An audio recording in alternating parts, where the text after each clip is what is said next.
Asian countries like China, Vietnam, and India are struggling with water issues due to rapid industrial growth and increase in population. We have Tania Strauss from the World Economic Forum to tell us more. Tanya, what have Asian countries been doing lately to tackle water pollution? Yes, of course. Well, we think safe and clean water is essential for life on Earth and economic prosperity, as well as our economic resilience. Water pollution globally is one of the most pressing challenges facing our water resources alongside flooding and drought. In Asia, water pollution, globally and in Asia, water pollution comes from a combination of industrial waste, agriculture, runoff from food production, and wastewater or untreated sewage that pose danger to human health. In China, for example, the underwater or groundwater contamination levels have become quite high as a result of some of the industrialization, rendering close to 70% of rivers and lakes unsafe for human use.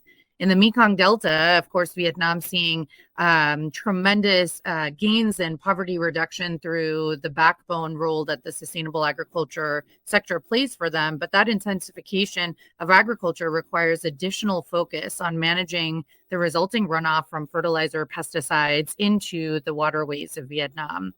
The economies of Asia are forecasted to continue that strong growth upwards of, I think, nearly 4.5% in 2024, while the Asian Development Bank estimates we'll need an $800 billion investment on water infrastructure by 2030 just to keep up with that trajectory in a way that's both climate friendly, good for human health, and economic resilience.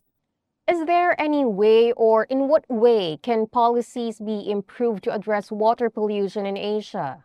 Well, as in all geographies, policy is an important lever to tackle water pollution. In China, where I mentioned the degradation of water and contamination in the water has been an important issue that has been picked up by policy. The Water 10 Plan of China, which is a pretty aggressive policy reform that looks at the combination of rigorous standards of monitoring and enforcement and significant investment in wastewater treatment infrastructure.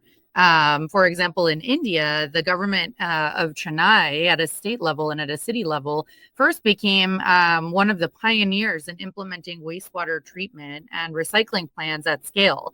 And that kind of model is then available to replicate in other states, both within India, but also in the region. And then, of course, I think in Singapore, where we're seeing incredible leadership on policy, leading the way with this, what we call ABC or Active, Beautiful, Clean Waters program that's combining both urban planning and water management using nature-based solutions to transform Singapore's waterways and reservoirs to clean and healthy ecosystems. Now, Singapore, if you know, is not known for its natural sources of fresh water. They're looking at what they call the four national taps, right? So they have water catchment, they have recycling, desalination, and imports. And it's really important to take this much more systemic vision on how to rethink the economics of water, but also the way these policies can create the enabling environment. And by the government sort of offering that leadership, there's a lot of opportunity for more of the public-private collaboration and investment to scale the technologies and innovation. So, considering all these, Tanya, how do you see this problem fare in the next couple of years? I mean, I think water pollution management becomes even more urgent as more research is uncovering the impacts of contaminants on health and well-being.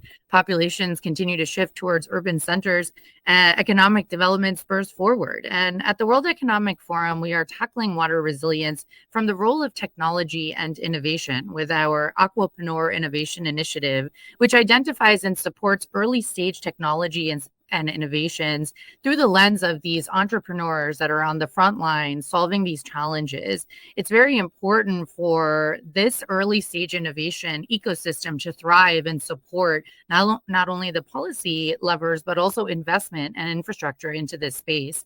For us, actually, the water pollution topic that you're raising today is so important because our third challenge, which has just closed, was on tackling water pollution globally. And we received more than almost 300 submissions from around the world on unique technologies that address wastewater management, monitoring, source prevention. And it gives me hope because we do see that there are these both cutting edge and existing technology solutions that can be applied in a much more thoughtful and fit for purpose nature if we have the ecosystem working together towards those common goals. So I think the urgency is imperative on water pollution.